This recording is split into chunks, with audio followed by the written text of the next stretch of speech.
We start out again with Tails drawing a comic as the events of his adventure, and he actually shows self-awareness by being unhappy about how he took a few liberties with facts in it, which is good. Okay, I'm confused here because in the video I got this footage from, well, I edited the footage together the way the review is, but I didn't see the so-called, the comic that this miniseries is so infamous for. Issue 2 and 3 of this Tails miniseries have a badly drawn comic with Tails glorifying himself worse than Sonic would, which includes an extremely muscular looking Tails. I don't really see the point of these segments, they're just out how the artists intentionally draw badly for the sake of comedy value. So I'm not going to pay them much attention or act like they ruined the comic or something. It's also inexplicable that they're badly drawn when Tails drew the recap in issue 1 just fine. Or maybe he didn't draw the recap. And again, he's said to be a great artist in the Sonic It's a Ghost story. So, but yeah, I don't really have footage of that myself. And I think the fact that it was cut out from the video I found of the comic should say a lot about how much they actually matter. After a quick recap that wastes comic space, Tails reaches his destination thanks to the sea creatures that saved him earlier, and Eggman and Crocbot immediately find out about an intruder, with Crocbot deciding to try and deal with him. Of course, Tails gets bit by one of his robots immediately, and his tail ends up getting injured. At the very least, he's allowed to kick him while flying in the air for somewhat of a cool moment, but still, it seems that this miniseries so far is doing everything in its power to deny Tails the right to be awesome.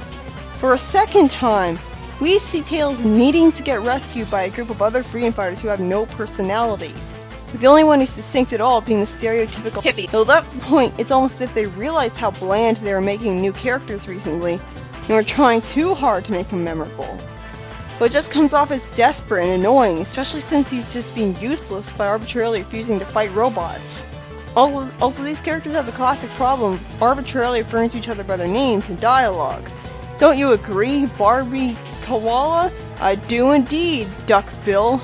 This always comes off as stilted, and it would have been more natural for us to learn their names by them telling their names to Tails, because obviously in real life we don't refer to people by their names that frequently. Tails has been saved for the second time by another group of freedom fighters, and this miniseries seems to have its entire plot revolve around teaching Tails the lesson that he needs the freedom fighters to save him all the time, and isn't capable on his own. Which is true, but flies in the face of the whole point of giving him his own adventure to let him prove that he's capable of stuff. It may be correct for the time being, but still. At the end of the fight, Crocbot takes one of the Australian stereotypes hostage. And I'm supposed to care? Name one personality trait these guys have shown so far other than talking like Marine. Crocbot's broadcast to Eggman gets cut off because he doesn't want to reveal to him that he was humiliated by a group of heroes, but then says he had a little trouble with the locals anyways once he sees Eggman again, so what was the point? Then we see the hostage tied to what's literally called a torture rack. Still don't care. So far this is looking more like the other Freedom Fighters show than the Tails show. Eggman removes the invisibility shield so that Crocbot would be able to guide it into his hangar, and Crocbot uses a long-range camera to conveniently see that the hostage's friends have found a Crocbot-style fortress, very similar to the last one they trashed. They discover Eggman's blimp above them, and the kangaroo guy tells them that Tails was muttering about that blimp as he was carrying him, and apparently his unconscious mutterings were enough to tell him that's an airship loaded with weapons and equipment for Crocbot. Bummer? That is not an appropriate response to the situation. That's about the level of Tails saying, "Whoa, that's harsh," after Eggman dropped a bunch of animals from high in the sky in Lost World.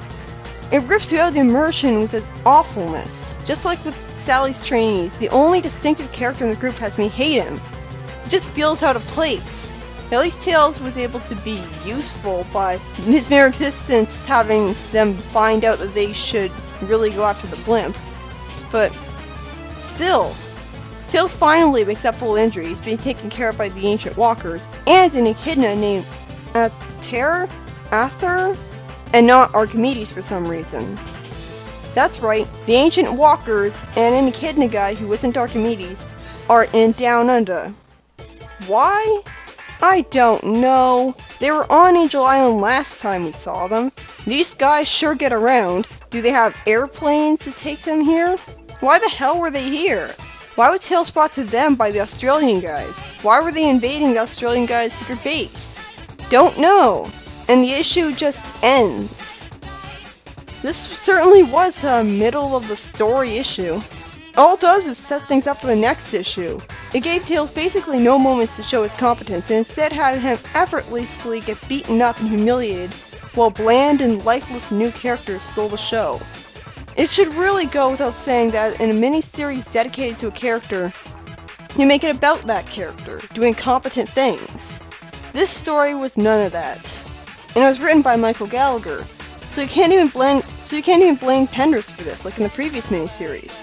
At least the previous issue had Tails doing some really awesome things to make up for the fact that it basically had the same problems. This was just kind of boring, really.